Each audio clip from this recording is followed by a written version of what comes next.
So it appears that tyranny and dictatorship eventually always lead to a revolution. While China is primed for a revolution as the Chinese continue to be restricted, tested, masked, and vaccinated by force by the Chinese government. The madman President Jinping has declared what he's calling a zero COVID tolerance policy. This policy basically means you can't go anywhere without being tested. You literally can't go from province to province without a test. To enter a province, you need to scan a QR code on your phone and then have a test. It's amazing. It's bizarre. Hey, I reported a few weeks ago about how they held guests of Disney hostage because somebody sneezed and was tested positive for COVID. China has closed down factories and tourism during this ridiculousness. Even our dictator-like president said they went too far. Could you imagine that? About 2 weeks ago was the beginning of the change for China. A massive fire in an apartment building that was housing some residents who had tested positive for COVID was locked and sealed by the government. So as the fire burned through the building, rescue teams could not get into the apartment or the rooms that housed the locked down people.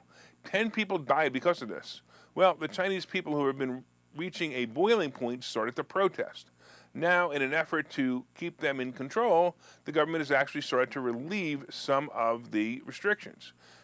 Basically, in a significant easing of COVID controls, the Chinese government said yesterday that people will no longer need to show negative virus tests or health codes in order to travel between different parts of the country. The measures also said that other facilities such as retirement homes, elementary and middle schools, and health clinics still require negative virus tests or code checks. Just to reiterate, that means you still need to be tested to go to public schools. So the dictatorship continues. The Chinese people seriously need to stand up and do something about it. I gotta wonder about this. I actually gotta wonder if we as Americans have learned our lesson. When the next scandemic happens, will the people comply again? Look, I hardly complied during the last scandemic. I never wore a mask. I never closed my business. But so many other people did. In fact, unlike those with side effects from the vaccine, my pure blood is keeping me going strong. I can't get over what the government got on over us. I mean, it's amazing, right? But mostly back to normal now, except, of course, for people like Ken the Troll keep telling me to get vaccinated so he can feel like he made the right decision and he can feel vindicated on his lack of his own research.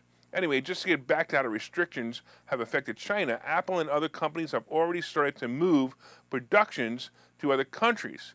It would be nice if they moved them to this country, but then again, with Trump not being the president, they have no more incentive to move the manufacturing here. They're going to move it to other countries instead. Apple is actually moving their production to India. By the way, the economy in India is incredible, and China's going to lose out. I wonder how much the China military has been affected by a lack of morale because of these restrictions. It was about 18 months ago that the U.S. was a bit nervous that a partnership between China and Russia would form. It looks like with these restrictions and the Ukraine war, it may not happen for a while. So lucky for us, right?